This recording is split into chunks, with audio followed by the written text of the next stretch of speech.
Hey foodie friends, today we are making crock pot pork chops because who doesn't love a good crock pot recipe? Ours is special because we don't just slather it in barbecue sauce. We use a spice rub. It really imparts flavor into the meat instead of it just being plain old barbecue sauce. We use 1 tablespoon of brown sugar, 2 teaspoons of black pepper and chili powder, 1 teaspoon of garlic powder, paprika, dry mustard, and celery seed. Not to be confused with celery salt, otherwise it'll be way too salty. And 1/2 teaspoon of cumin. We're gonna mix up all of our spices and our brown sugar. We like to have a little bit of sweet in there. After we mix it, we're going to put it onto our pork chops. Just rub it in there, sprinkle it on. If you don't want a super spicy pork chop, tone it back on the amount of chili pepper and paprika that you use.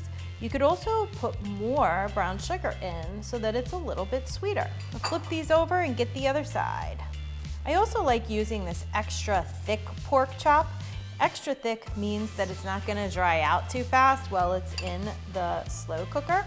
We wanna be careful to not overcook them though, because then they'll just turn into pulled pork, which really isn't the worst thing that can happen to your pork chops, but we are serving pork chops and not pulled pork.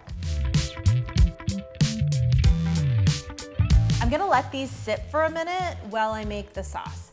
The sauce, I'm just using bottled barbecue sauce, about 1.5 cups. Doesn't have to be 100% exact. And then I'm gonna mix it with chicken broth. You can also use water or beer if you wanna get really freaky with it. This is going to help keep those pork chops super tender and moist while they're cooking. They soak up any moisture that's in the barbecue sauce. And while you want it to be a little bit caramelized and reduced, you also don't want it to get dry, because that's not what we're going for here. We're going for the most tender pork chops you can get. So this isn't gonna blend completely together, but you wanna try and get it as together as you possibly can. Do your best. Put your pork chops in the slow cooker. I did spray this with cooking spray so that they don't stick. You might have a little bit of the spice blend left on your cutting board, and that is totally fine. Doesn't all need to be in there. Depending on the size of your pork chop, you might need all of it, you might need a little bit less. Pour your sauce right over top. We're gonna add sliced onions on top. It not only adds flavor, but I love serving them at the end with cooked onions. You don't have to get totally fancy. They don't need to be totally chopped. I'm just going to very easily slice up 1/2 white onion and sprinkle it on top. We're gonna put this baby on low for 7 hours or high for 4 hours. Set it and forget it.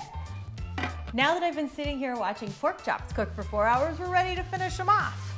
I wish you guys could smell this. It is a delicious onion smell.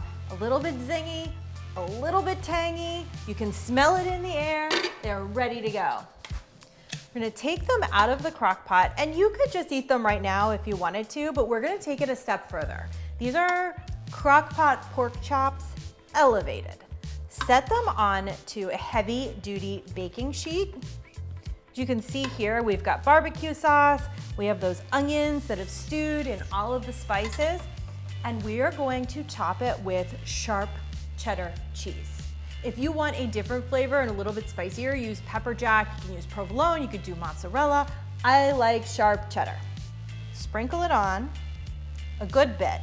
Cheesy pork chops are the best kind of pork chops. Hefty dose of cheese. And of course, bacon, because bacon makes everything better. Get that on there. We're gonna put them under a broiler about 2 to 3 inches away from the heating mechanism for 2 to 3 minutes. Now that we have sizzling, gooey cheese and bacon, we're ready to eat. Simply take these over to your plate. I like mine with mashed potatoes, serve it with rice, serve it with pasta. And of course, you know me, I love a little sprinkle of green, a little parsley. Makes me feel like I'm getting my greens in there. Also makes it look fancy. And ta-da, you're ready to eat. Now is the best part. We get to taste our creation, and I'm super excited because I've been smelling these in the crock pot all day and they smell phenomenal. was everything I could do to not want to eat it right out of the crock pot. So these are falling apart. I basically didn't even need a knife. So tender. They're spicy, but with a sweet aftertaste and gooey cheese. A little bit of salty bacon. It's the perfect texture and flavor combination. I have no doubt you're going to love them. From my kitchen to yours, have a great day.